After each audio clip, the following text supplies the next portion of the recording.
मैं board point of view से बात कर रहा हूं। आपका ड्रिफ्ट वेलोसिटी की डेरिवेशन करके जाइए, vd is equal to E by M tau. इस पे कंसेप्चुअल क्वेश्चन करके जाइए कि अगर कंडक्टर का डायमीटर बढ़ाने घटाने पर क्या ड्रिफ्ट स्पीड बदलती है कि नहीं बदलती। तो ड्रिफ्ट स्पीड किन फैक्टर्स पर डिपेंड करती है, करंट और ड्रिफ्ट स्पीड में क्या रिलेशन है। ये डेरिवेशन दो पक्की है, दोनों में से कोई भी एक आ सकती है। फिर ड्रिफ्ट स्पीड के एनसीईआरटी में एग्जाम्पल्स में 6-7 क्वेश्चन दिए कंसेप्चुअल कि भैया कि हम अचानक से स्विच ऑन कर दें लाइट का, तो कमरे में बल्ब अगर आपने स्विच वहां से ऑन किया, बल्ब इधर है तो एकदम जग जाता है। इंस्टेंटेनियस क्यों होता है सारा काम। तो ये सब 6-7 क्वेश्चन एग्जांपल्स में दिए, पढ़ लो, बहुत काम आएगा। ठीक है, याद करोगे मेरे को। उसके बाद इसमें आप कंडक्टर्स के बारे में पढ़ के जाइए।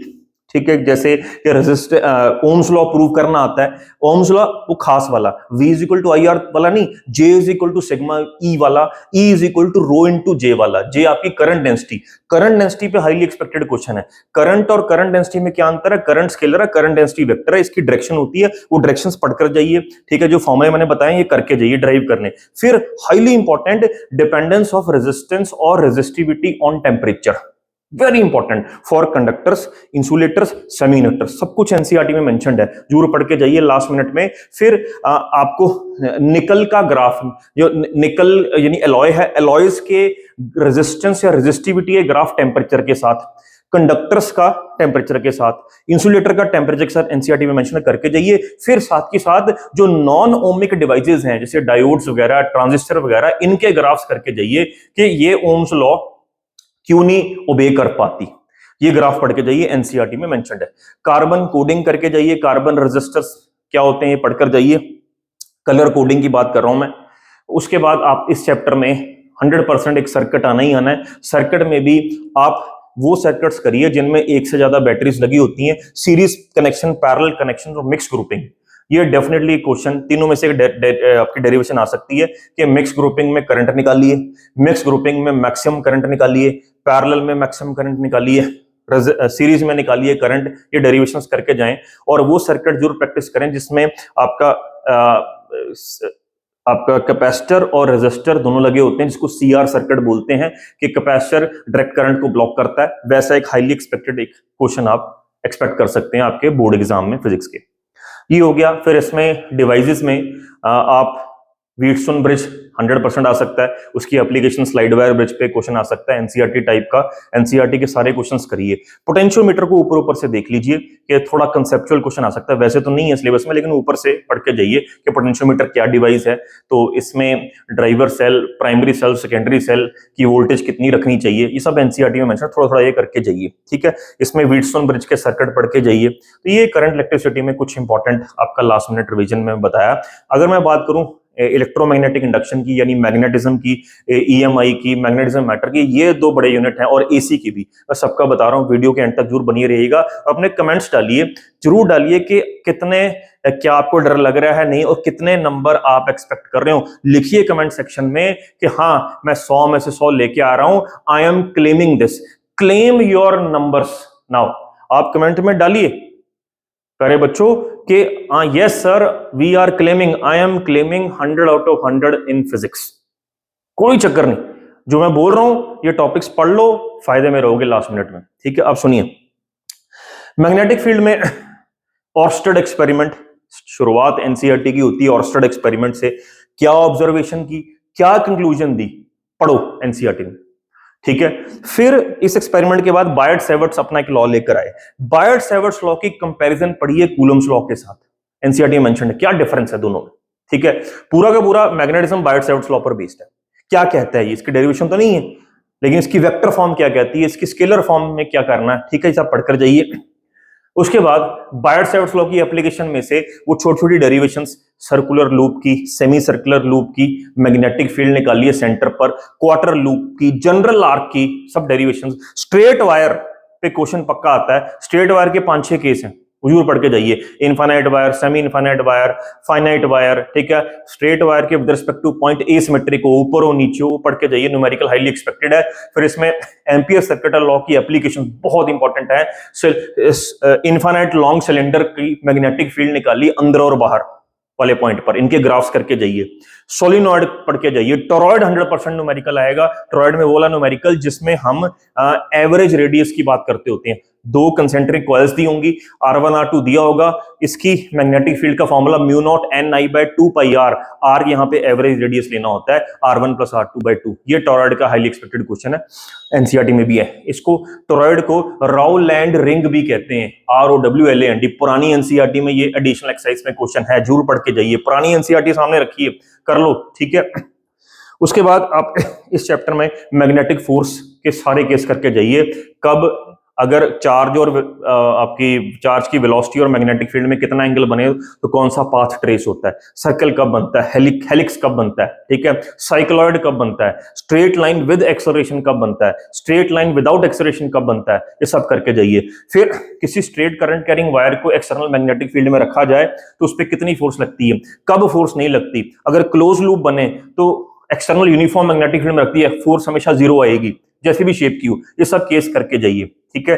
उसके बाद टॉर्क वाली derivation, torque is equal to M cross B, M is the magnetic moment. Magnetic moment पे एक्सक्लूसिव क्वेश्चन आ सकता है। मैग्नेटिक मोमेंट के फॉर्मूले क्या है, number of turns into current into area, NIA। इसकी डायरेक्शन कैसे निकालते हैं, राइट हैंड थंब रूल से, जैसे मैग्नेटिक फील्ड की निकालते हैं। डायरेक्शन से पकड़ बनाइए, Fleming's left hand rule force के लिए यूज कीजिए और राइट हैंड थंब रूल आपका फील्ड निकालने के लिए यूज कीजिए, या मैग्नेटिक मोमेंट की डायरेक्शन निकालने के लिए यूज कीजिए। फिर इसमें मैग्नेटिज्म एंड मैटर की अगर बात करूं, उसमें हिस्टेरेसिस लूप पे 100% क्वेश्चन एक्सपेक्टेड है, बार बार आता है, पढ़ लीजिए। फेरोमैग्नेटिक मटेरियल के लिए बनती है, फेरोमैग्नेटिक मटेरियल्स, डाया, पैरा, फेरो तीनों पढ़ के जाइए। इलेक्ट्रोमैग्नेट कौन सा मटेरियल बनता है, परमानेंट मैग्नेट के लिए कौन सा यूज होता है, जिस मटेरियल की हाई परमेबिलिटी होती है तो क्या फायदा होता है, कि जिस मटेरियल की हाई ससेप्टेबिलिटी होती है क्या फायदा नुकसान होता है, पढ़ के जाइए थ्योरेटिकल चैप्टर। इसमें आपका वो भी टॉपिक करके जाइए। आपका इससे पहले आती है डेरिवेशंस आपकी बार मैग्नेट की एक्सियल पोजीशन पर मैग्नेटिक फील्ड, इक्वेटोरियल पोजीशन पर टॉर्क, वर्क डन, जो इलेक्ट्रोस्टैटिक्स का एनालॉगस है वो सारा पढ़ के जाइए, हाईली इंपॉर्टेंट है। उसके बाद आप अगर इलेक्ट्रोमैग्नेटिक इंडक्शन की बात करें, EMI की, तो EMI में आप क्या करें, EMI तो खैर सारा ही करना पड़ेगा, 3-4 डेरिवेशन है, 3 चीजों पर बेस्ड है पूरा चैप्टर, कि आप जब जब मैग्नेटिक फ्लक्स चेंज करोगे तो किसी क्लोज सर्किट में करंट इंड्यूस होगा और किसी ओपन सर्किट में EMF इंड्यूस होगा। तो 3 तरीकों से आप फ्लक्स चेंज कर सकते हैं, या तो flux is BA cos theta, magnetic field change कर दो, या एरिया चेंज कर दो, या उसकी ओरिएंटेशन थीटा चेंज कर दो। इन 3 तरीकों से फ्लक्स चेंज हो जाएगा, सर्किट में करंट या EMF इंड्यूस हो जाएगा। तो इनकी डेरिवेशंस करके जाइए। मोशनल EMF की BLV, ठीक है, और उसके बाद मोशनल EMF की भी 2 तरह डेरिवेशंस एनसीईआरटी ने की हैं, एक वर्क के कॉन्सेप्ट पर, एक नॉर्मल कॉन्सेप्ट पर, दोनों पढ़ के जाइए, ठीक है। फिर इसमें फैराडे की 3 एक्सपेरिमेंट्स 100%, पहली, दूसरी, तीसरी ने क्या कहा, सीरियल वाइज याद करके जाइए, ठीक है। इस फैराडेज पे question, basic question, E is equal to -N d∅/dt वाले फॉर्मूले पे basic question, highly expected. Motional EMF पे बेसिक क्वेश्चन। फिर एक रेक्टेंगुलर कॉइल को फील्ड से बाहर निकाला तो कितनी उस पे फोर्स लगानी पड़ेगी उसको कंटिन्यू कांस्टेंट वेलोसिटी से मूव करवाने के लिए, ठीक है, कितना उसमें पावर लॉस होगा, कितनी पावर बाहर से सप्लाई करनी पड़ेगी उसको मूव करवाने के लिए, ठीक है। तो ये सब करके जाइए। इसके ग्राफ, इस क्वेश्चन के ग्राफ बनते हैं, इस तरह से ग्राफ बनता है, वो एनसीईआरटी में एग्जांपल है, पढ़ के जाइए, हाईली एक्सपेक्टेड है, ठीक है।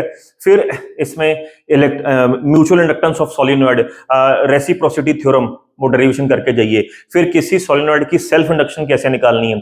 फिर आपको इनर्शिया ऑफ इलेक्ट्रिसिटी किसको बोलते हैं, self inductance is the inertia of electricity, क्यों बोलते हैं, एनसीईआरटी में मेंशन्ड है। बैक EMF क्या होता है, इंड्यूस्ड EMF क्या होता है, ये सब करके जाइए, ठीक है। थोड़ा थोड़ा डीसी मोटर के बारे में पढ़ के जाइए, थोड़ा सा डीसी मोटर कैसे फंक्शन करती है, वैसे तो सिलेबस में नहीं है लेकिन डीसी मोटर के बारे में जानकारी होनी चाहिए। एसी जनरेटर की वर्किंग करके जाइए, ट्रांसफार्मर की वर्किंग करके जाइए, highly expected question from transformer का न्यूमेरिकल 100% आता है, ये करके जाइए। एसी जनरेटर पे न्यूमेरिकल आएगा, जनरेटर का क्या फॉर्मूला होता है इंड्यूस EMF का, मैक्सिमम EMF का होता है NBA ओमेगा, इंड्यूस EMF क्या होता है E equal to E0 sin omega t। ये सब करके जाइए, इसके ग्राफ करके जाइए, एसी जनरेटर के एनसीईआरटी में ग्राफ बने वो पढ़ के जाइए, प्रेजेंटेशन अच्छी होती है, ठीक है प्यारे बच्चों। फिर एसी वाले चैप्टर में कि अगर आप वो LCR सीरीज सर्किट तो आना ही है ना, घोट के पी जाओ, LCR series circuit in resonance, quality factor की डेरिवेशन, बैंडविड्थ क्या होती है, ठीक है, क्वालिटी फैक्टर कम ज्यादा कैसे कर सकते हैं, ठीक है, रेजोनेंस क्या होती है, LCR circuit in parallel resonance करके जाइए, एनसीईआरटी में एडिशनल एक्सेस में क्वेश्चन भी है, पैरेलल रेजोनेंस का जरूर करके जाइए, ठीक है। उसके बाद LR सर्किट करके जाइए, CR सर्किट करके जाइए, LC oscillations, highly expected question, ठीक है। ये सबके फेजर डायग्राम करके जाइए कि फेजर डायग्राम कैसे मन ने, सारा चैप्टर फेजर डायग्राम से है, पकड़ बनाइए इसकी, ठीक है बच्चों। तो ये एसी तक का मैंने आपको बता दिया है। मैंने इलेक्ट्रोमैग्नेटिज्म आपको लास्ट मिनट में बता दिया क्या क्या करके जाएं। आप जरूर कमेंट सेक्शन में लिखिए आई am claiming 100 out of 100 marks. बाकी जो आपका रे ऑप्टिक्स, ऑप्टिक्स और मॉडर्न फिजिक्स और इलेक्ट्रॉनिक्स है वो तो टोटली एनसीईआरटी करनी है, कुछ नहीं बाहर जाना, मतलब बेसिक एनसीईआरटी फॉलो करो। जो एनसीईआरटी है, फोटोइलेक्ट्रिक इफेक्ट पे क्वेश्चन आना ही आना है, आइंस्टाइन की फोटोइलेक्ट्रिक इक्वेशन पे क्वेश्चन आना ही आना है, न्यूक्लियर फिशन फ्यूजन पे आना ही आना है, बाइंडिंग एनर्जी पे क्वेश्चन आना ही आना है, ये करके जाइए, ठीक है। बोहर की जो 6-7 डेरिवेशन है बोहर्स एटॉमिक मॉडल की, तो घोट के पी जाओ, बोहर्स की एटॉमिक मॉडल की 6-7 डेरिवेशन तक घोट के पी जाओ, अल्फा पार्टिकल स्कैटरिंग एक्सपेरिमेंट घोट के पी जाओ, क्वेश्चन आने आने। थॉमसन मॉडल फेल क्यों हुआ, सारे मॉडल फेल क्यों हुए, उनके फेलियर पढ़ो, ठीक है, उनके पोस्टुलेट्स पढ़ो, क्या कहा इन तीनों ने, ठीक है। उसके बाद आपका न्यूक्लियर रिएक्टर के बारे में पढ़ के जाओ, ठीक है। आपका रेडियो एक्टिविटी थोड़ा थोड़ा पढ़ो, चाहे उन्होंने थोड़ा कटवा दिया लेकिन रेडियो एक्टिविटी थोड़ा थोड़ा पढ़ के जाओ। अल्फा डिके क्या होता है उस पर क्वेश्चन आ सकता है basic, beta decay, gamma decay क्या होता है, ठीक है। n is equal to n0 e की पावर माइनस लैम्डा टी पे थोड़ा सा एक बेसिक क्वेश्चन आ सकता है, नंबर ऑफ न्यूक्लियाई और एटम्स लेफ्ट, ठीक है, रेडियो एक्टिविटी में। उसके बाद इलेक्ट्रॉनिक्स में आपका वो लॉजिक गेट्स पे क्वेश्चन आना ही आना है, पढ़ लो सारे। उसमें एक्सॉर जरूर करके जाओ, एक्सक्लूसिव नॉर गेट भी करके जाओ, एक्सॉर एंड एक्सनॉर, ये इन पे ट्रुथ टेबल करके जाओ, इनके ग्राफ करके जाओ, एनसीईआरटी में ग्राफ्स दिए हुए हैं, ठीक है। डायोड्स जरूर पढ़ के जाओ, पीएन जंक्शन फॉरवर्ड बायस में, रिवर्स बायस में उनके ग्राफ्स करके जाइए, जीनो डायोड भी करके जाओ, जीनो डायोड पे न्यूमेरिकल आ सकता है 100%। एग्जाम्पल कर लो एनसीईआरटी का, अभी कर लो, जाकर खोल लो किताब जीनो डायोड पर। जीनो डायोड वोल्टेज रेगुलेटर की तरह कैसे काम आती है, हाफ वेव रेक्टिफिकेशन करके जाओ, डायग्राम्स प्रैक्टिस करो, फुल वेव रेक्टिफिकेशन करके जाओ, ठीक है। फिर प्यारे बच्चों इसमें photo diode, opto electronic devices करके जाओ, सोलर सेल, ठीक है, फोटो डायोड, एलईडी, इनके एडवांटेजेस वगैरह पढ़ के जाओ, एन टाइप पी टाइप में डिफरेंस करके जाओ। फिर energy band diagrams of conductors, insulators, semiconductors बना कर जाओ, देख कर जाओ सारा कुछ, ठीक है। तो ये मैंने बता दिया। अब रही ऑप्टिक्स, वेव ऑप्टिक्स में तो आप यंग्स डबल स्लिट एक्सपेरिमेंट घोट के पी जाओ, इंटरफेरेंस में 25 सवाल बनते हैं, कर लो सारे, ठीक है। डायफ्रैक्शन कर लो पूरा। फिर आप पोलराइजेशन को स्किप करते हो, कर लो भैया, पोलराइजेशन बाय स्कैटरिंग क्या होती है, पोलराइजेशन बाय रिफ्लेक्शन क्या होती है, ब्रूस्टर्स लॉ क्या होता है, लॉ ऑफ मेलर्स क्या होता है, पढ़ के जाइए, ठीक है। उसके बाद रे ऑप्टिक्स में lens maker formula, lens Gaussian lens equation, ठीक है। एक इंस्ट्रूमेंट पक्का आनी है, कंपाउंड माइक्रोस्कोप तो घोट के पी जाओ, और टेलीस्कोप को घोट के पी जाओ, सिंपल माइक्रोस्कोप को घोट के पी जाओ, ठीक है। उसके बाद आपका ऑप्टिक्स में बचा आपका वो वाला सेक्शन टोटल इंटरनल रिफ्लेक्शन का, रियल डेप्थ, अपरेंट डेप्थ का न्यूमेरिकल आ सकता है, पक्का एक्सप्लेनेशन भी आ सकती है। फिर रिफ्रैक्शन जार डिटेल में पढ़ के जाइए, ठीक है। रिफ्लेक्शन में आपका मिरर फॉर्मूला, उस पर क्वेश्चन आ सकता है। फिर कॉम्बिनेशन ऑफ लेंसेज का क्वेश्चन आ सकता है, एनसीईआरटी में मेंशन है, वो करके जाओ वैसे क्वेश्चन। लेंस और मिरर का कॉम्बिनेशन का न्यूमेरिकल पढ़ लो अभी, लेंसेज के कॉम्बिनेशन को, लेंस और मिरर के कॉम्बिनेशन का। तो ये मैंने आपको प्यारे बच्चों कोशिश किया लास्ट मिनट में, ये आपका प्लान है, ये जो भी चीज मैंने बताई है इनको कर लो रिवाइज। आज पूरी रात पड़ी आपके पास, लगा दो जोर 10-12 घंटे का और याद करोगे। कमेंट सेक्शन में जरूर डालिए आपको ये वीडियो कैसी लगी। धन्यवाद।